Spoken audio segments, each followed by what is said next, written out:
Hi guys, this week we're just going to show you the added room for the Bundutop tent and take you through a few of the things we do and don't like about it.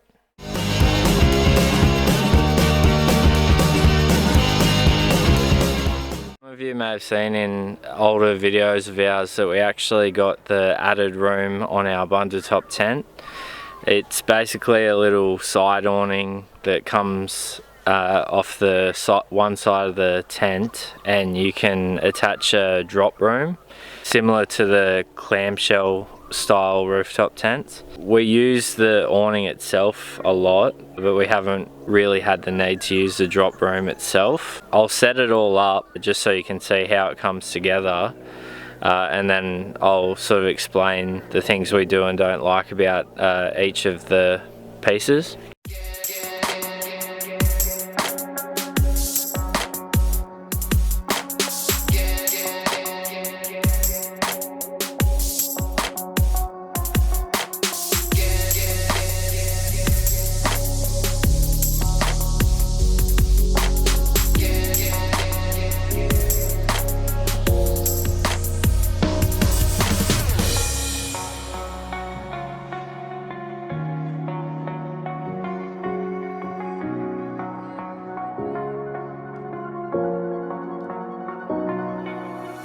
I took her out, it was a Friday. Okay, so that's how we would normally run the tent, especially if it looked like we were going to have rain overnight.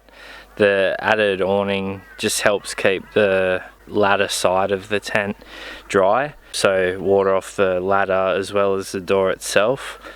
So if we were getting a lot of wind and rain where the walls of the tent were getting wet, in the morning that side would be completely dry to leave open to let the air out as we lower the tent down, and we can leave the other three side walls zipped up to keep the moisture out of the inside of the tent.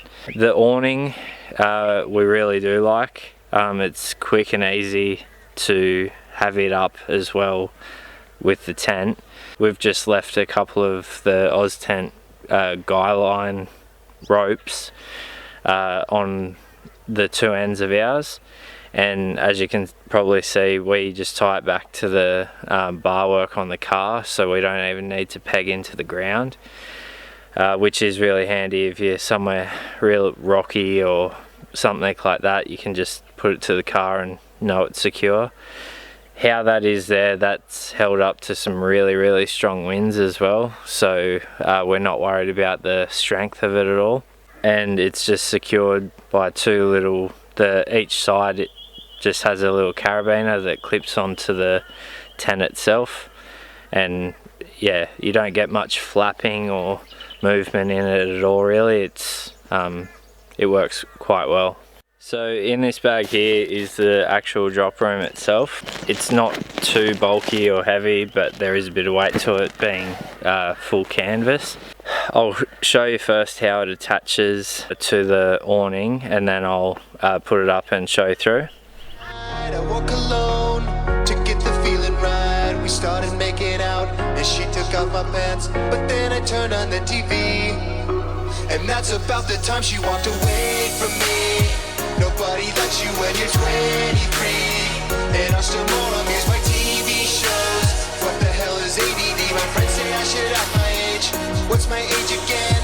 What's my age? Alright guys, so that's the added room, drop room set up to the awning.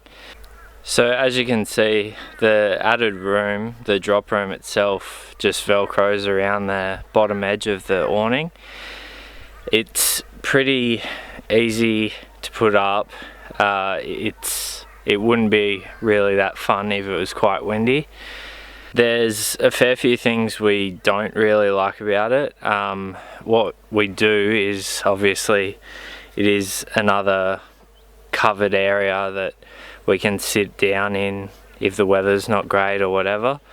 The design of the drop room seems really sort of basic, to the point where you can tell they haven't put much thought into it, I don't think.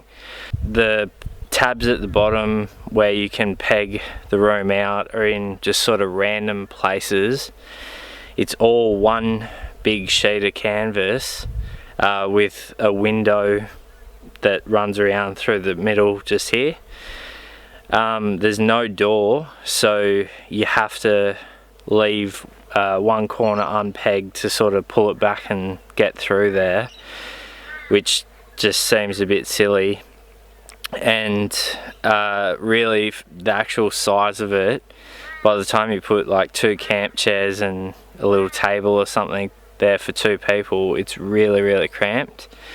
Definitely what I think they probably should have done and could do in the future would be have it as sort of 3 sheets of canvas like stitched together, but tapered out.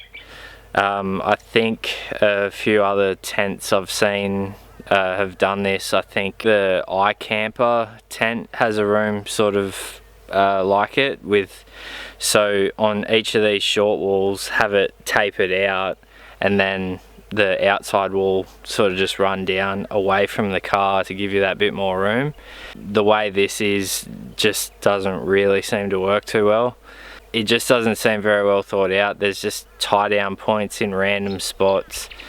The Velcro does hold okay, but I think something like a sturdy zip or something might work a little bit better.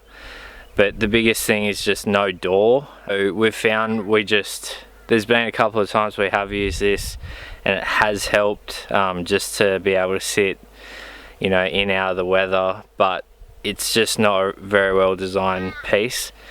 Like I said earlier, the actual awning itself off the tent is fantastic. We love it and we use it probably more than half the time with our setup.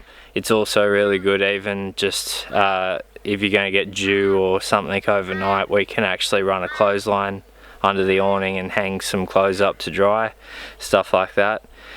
But the room itself will be taken out of the car before we continue traveling around.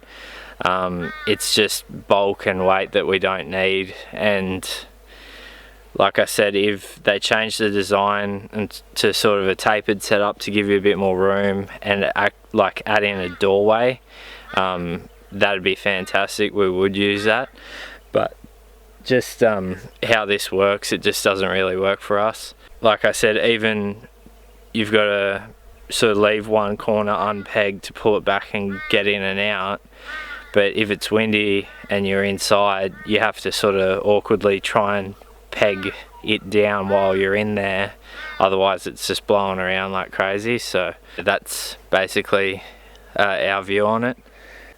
Alright guys, so thanks for watching this video and we'll see you in our next one.